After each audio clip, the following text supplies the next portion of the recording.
Hello everyone. I was born in North Korea and lived there for many years as an expat. Would you believe me if I told you that ordinary people in North Korea not only don't make money from working, but actually have to pay out of pocket to keep their jobs? When outsiders think of North Korea, they often imagine a rigid dictatorship, a closed society, and a government that controls every aspect of life. But what most people don't realize is just how little that system actually provides for its citizens, especially when it comes to money and survival. Despite every adult being assigned a job by the state, most North Koreans don't earn a livable wage. In fact, many end up paying more to keep their jobs than they receive in salary.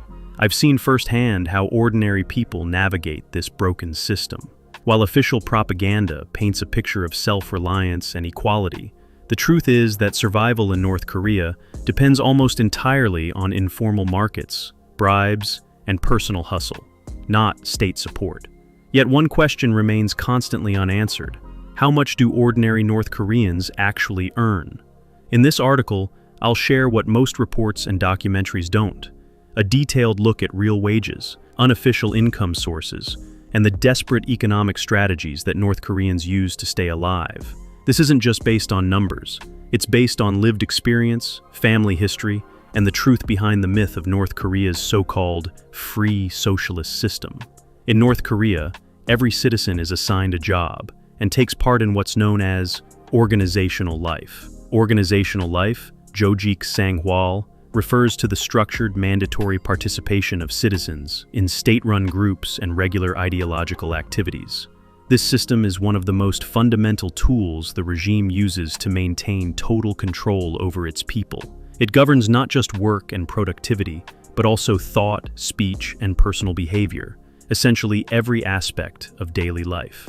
With the exception of retirees and those physically unable to work, no one is allowed to live outside the control of the system. This system also applies to expats like us. We're required to have a job, at least on paper. For instance, my father was officially assigned to a factory. I also know some Chinese residents who were registered as staff at the Chinese school in Chongjin City. Since everyone has a job, they're expected to show up and work like anywhere else. But here's the problem. Working alone in North Korea won't support you. Some people will ask, well, doesn't North Korea have a food rationing system like the Soviet Union? Well, it didn't last long and eventually fell apart. If state wages were enough to live on, there never would have been the arduous march.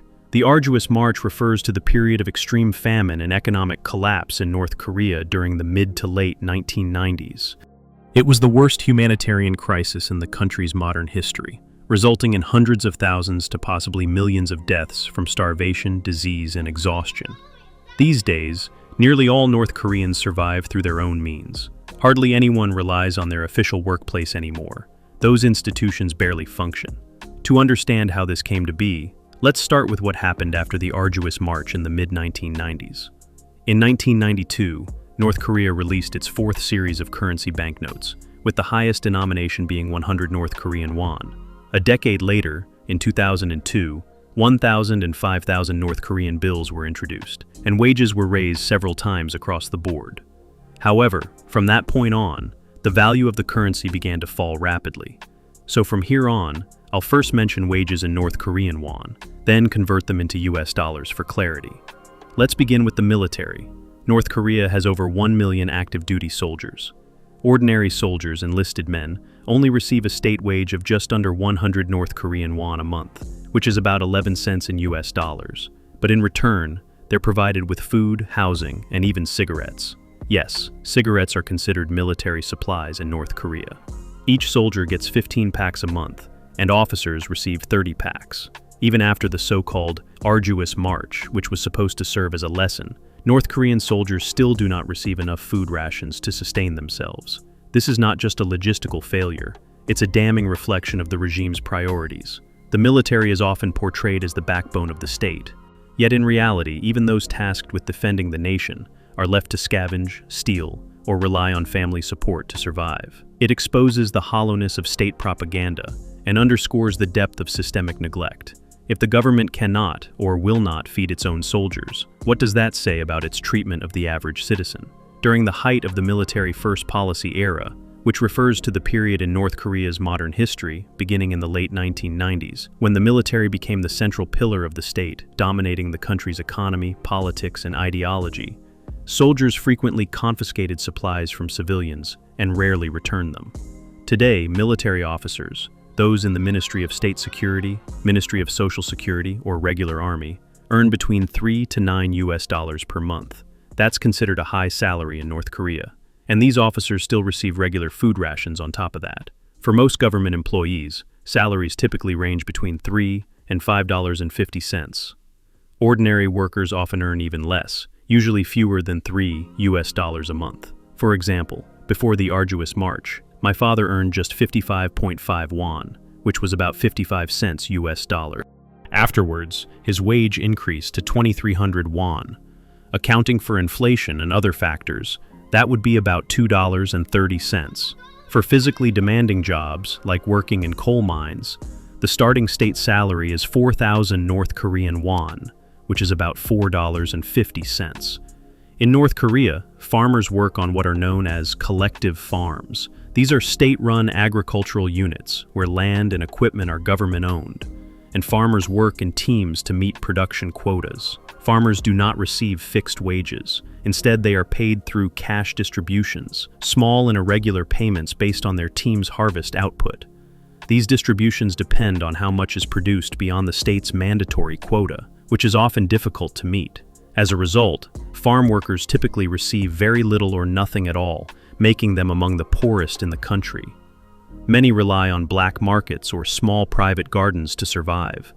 Despite being the backbone of food production, farm workers are often left with scraps, if anything at all, after the state takes the lion's share of the harvest. It's a cruel irony. Those who labor the hardest to feed the nation are often the ones who go hungry. This isn't just economic hardship, it's institutionalized exploitation. The regime treats farmers less like citizens and more like expendable tools, and their poverty isn't accidental, it's built into the very structure of the system. In North Korea, there's also a category of workers called 83 workers. They are mostly women who are allowed to work from home or in local markets instead of going to a state-assigned job every day. This system comes from Article 83 of North Korea's labor rules, which says that people can stay home if they meet certain work quotas or make regular payments to the state. This policy started in the 1990s when the economy collapsed and the government couldn't provide jobs for everyone. Many women use this policy to earn money through trading or home-based work, while still being officially connected to a workplace. It gives them more freedom than regular workers, but they still have to follow rules and can be punished if they don't meet their obligations. Also, retirement pensions used to range from a few hundred North Korean won to a little over 2,000. Recently, official wages paid by the government were increased tenfold. A relative told me just a few days ago that his pension now exceeds 20,000 North Korean won. However, since the first round of state wage increases, the exchange rate between the US dollar and the North Korean won has gone from 14300 to 17200. This means that the monthly state salary many people receive is often worth less than $1.50. On the flip side, people are often coerced into participating in community projects, like being mobilized to build animal enclosures or pressured into funding upgrades for the local collective farm.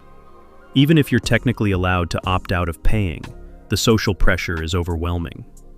Students face the same situation. There's always a new excuse to collect money, usually framed as supporting some initiative, but no one really knows where that money ends up. These contributions are labeled as voluntary, but if you refuse to pay, you risk consequences you don't even want to imagine. In the past, the government had a policy requiring citizens to turn in rabbit pelts, scrap metal, waste paper, or old tires. This too was supposedly voluntary. But if you didn't meet your quota, you were forced to fill out endless paperwork. In a country where even basic materials are scarce, who has old tires or scrap metal just lying around? People ended up having to buy these items just to turn them in. Eventually, the authorities stopped pretending and simply demanded cash instead. And even if your workplace does pay a state salary, the money often has to be handed back through all kinds of mandatory contributions. In the end, not only do you not earn anything, you're actually losing money just to keep working. In North Korea, most men must have jobs. Even if the state-run company has no real work to do, men still have to show up. Most people just clock in during the morning and go home, but you can't skip attendance. Women either get assigned a job in the Women's League, the state-run union, or enroll in the 83 program.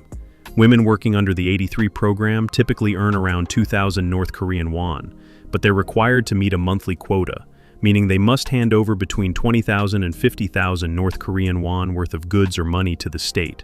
It's essentially forced labor under the illusion of a job.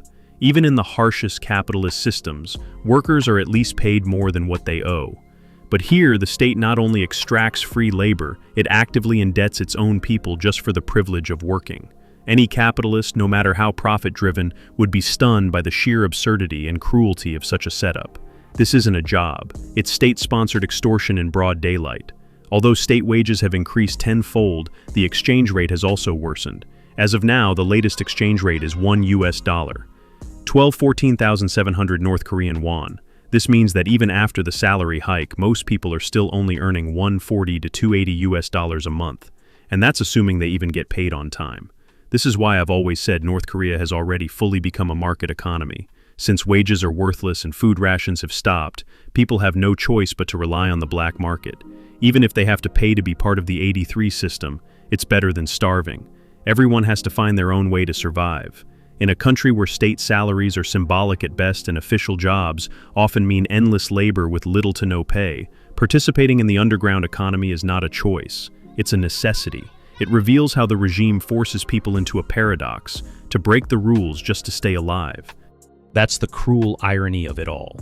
Survival in North Korea often depends on one's ability to sidestep the very system that claims to protect and provide for them. So in this underground economy, how much do North Koreans actually earn? When converted to US dollars, incomes vary widely depending on the type of work and location.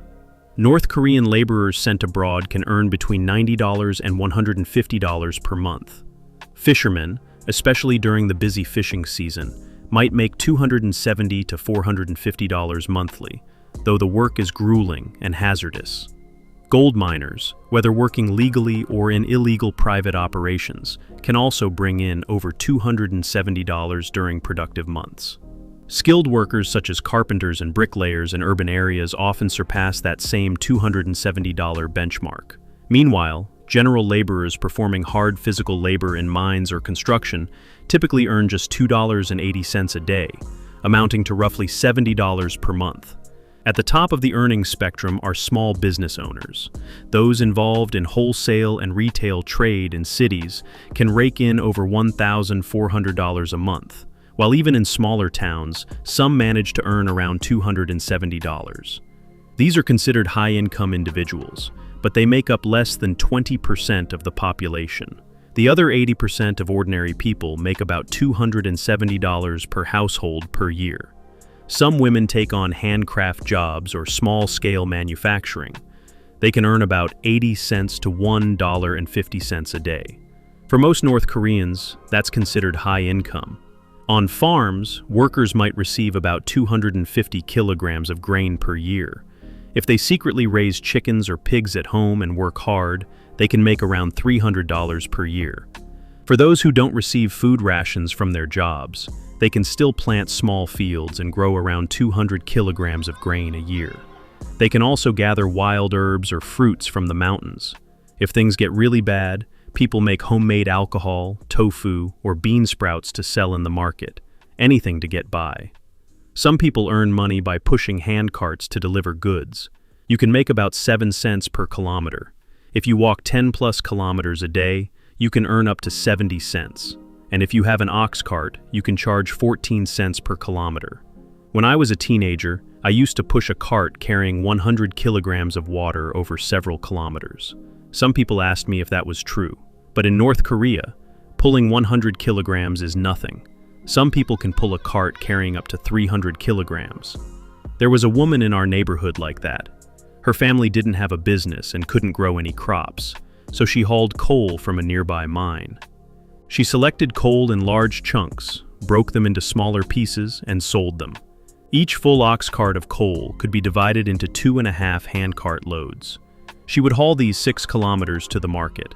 After 2 days, she could keep half a cartload of coal for herself, which she could sell on the black market for extra income. Then she would use some leftover coal scraps as fuel for her home. It's a quiet testament to the resilience and resourcefulness of ordinary North Koreans, who must constantly navigate between state-sanctioned poverty and the underground economy just to get by.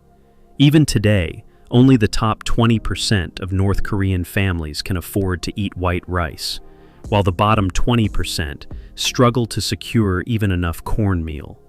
That's the real picture of household income in North Korea. Most families' total income is around $270 per year. Those earning less than that are living right on the edge of survival. People often imagine North Korea as a country trapped in a Cold War time capsule, one where everyone receives equal rations and the state takes care of its people. But the reality could not be more different. The truth is that North Korea has quietly transformed into a full-blown market economy, not because of policy reforms, but out of sheer necessity. Ordinary citizens are no longer sustained by the state. They survive in spite of it. Jobs don't provide a living wage. Salaries are symbolic at best, and a financial burden at worst. Citizens are forced to pay to keep jobs that don't pay them back. Meanwhile, survival hinges on black markets, informal trade, and personal hustle. North Koreans don't earn money from labor. They earn it from endurance, creativity, and relentless effort under impossible circumstances. So next time someone wonders, how much do North Koreans actually make? Remember, it's not just about money. It's about surviving in a world where working doesn't guarantee income, where salaries mean less than a sack of rice, and where hope, ironically, is traded in the market stalls, not handed out by the state. That is the true cost and courage of living as an ordinary person in North Korea. If you enjoyed this video, hit that subscribe button and leave a comment down below. I'll be sharing more shocking videos about real life inside the Hermit Kingdom.